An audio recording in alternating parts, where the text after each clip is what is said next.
¿Qué tal? Continuamos con el segundo video de esta serie enfocada a la administración de almacenes y al control de inventario. Hoy vamos a ver los deberes y responsabilidades que debe de tener un almacenista. Antes de comenzar, vamos a ver la diferencia entre un almacenista y un bodeguero, porque ya hemos platicado en el video anterior que muchas veces uno de los errores que se cometen con respecto a los almacenes es pensar que son una bodega. Y esto influye muchísimo en la manera como se administran los materiales que están ahí. Antes que nada, un almacenista es responsable de toda la mercancía que está, igual que un bodeguero o igual que el responsable de una bodega, pero la diferencia es que el almacenista lleva un control de esas existencias. O sea, tiene un control de las cosas que entran, de las cosas que salen, cuándo entraron, quién las metió, quién las sacó, o mejor dicho, quién las llevó al almacén y a quién se le están entregando. Y en la bodega, por lo general, no existe nada como eso, probablemente se lleve un control de las cosas que entraron, pero de eso a tener un control exacto de cuántas existencias hay, quién las sacó, para dónde se fueron, eso no existe. También el almacenista realiza una evaluación de las partes. Evaluación significa el costo o realiza un análisis del costo que está dentro del almacén. Y esto no existe en una bodega.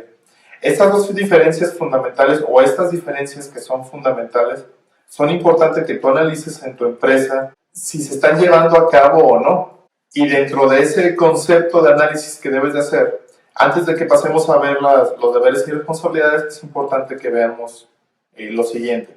La lista que vamos a ver es enunciativa, no es limitativa. Significa que pueden ser más responsabilidades las que tengan y que no todo lo que vamos a ver aplica exactamente para todas las empresas.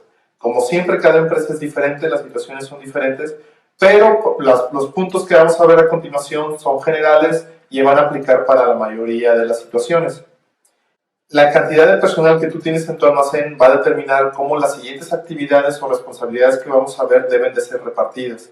Si es un almacén pequeño y solamente cuentas con una persona, pues tal vez de golpe tratar de que haga todas estas actividades pueda ser complicado y como siempre te recomendamos que lo lleves poco a poco. Si ya tienes un almacén un poco más grande que tienes 2, 3, 4 personas, pues simplemente tienen que hacer una planeación a conciencia y si alguna de las actividades que te vamos a mencionar a continuación no las están haciendo, tienen que elegir muy bien a la persona que le pueden tocar.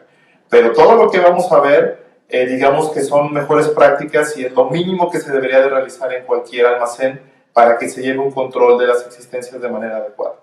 Entonces, si te parece, vamos a comenzar con la primera de esas actividades.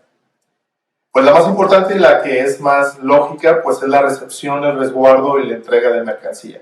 El almacenista es responsable de recibir todo lo que va a llegar a la empresa y que se tiene que resguardar ahí, tiene que darle una ubicación, tiene que asegurarse de que ese material esté seguro, tanto en el aspecto de que no se lo vayan a robar como que se pueda mantener bien en un aspecto físico, cuestiones de humedad, cuestiones de que no le caiga agua, etc.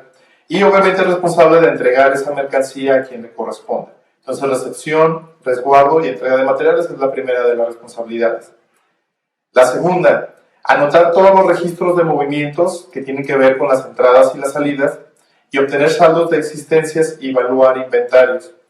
Esto de la evaluación de inventarios lo vamos a ver un poquito más adelante, un tanto más a detalle.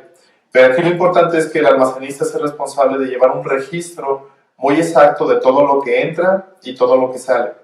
Cuando tú vas a registrar todo lo que entra, obviamente tienes que anotar la fecha, cuál es el producto que está entrando, quién lo está llevando y cuál es la documentación de soporte que va a ser necesaria o que es importante que se tenga para poder respaldar eso que está entrando. Cuando anotas una salida, también tienes que anotar la fecha, qué es el artículo que está saliendo, a quién se le está entregando e inclusive puedes anotar las condiciones bajo las cuales se le están entregando. Entonces, que tú tengas un registro de entradas y salidas es muy importante.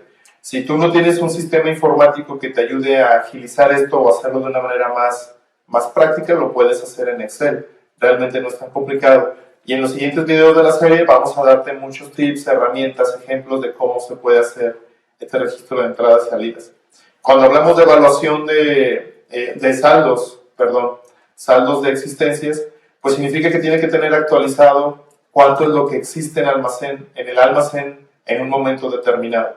Entonces, si en el día hubo varias entradas y varias salidas, el almacenista tiene que tener la capacidad para poder decir, pese a todos los movimientos que se hayan dado, cuánto es el material que existe en el almacén en este momento. Entonces, esa es una parte muy, muy importante de todo lo que es su responsabilidad. La evaluación es un tanto más complicada, pero lo vamos a ver más adelante.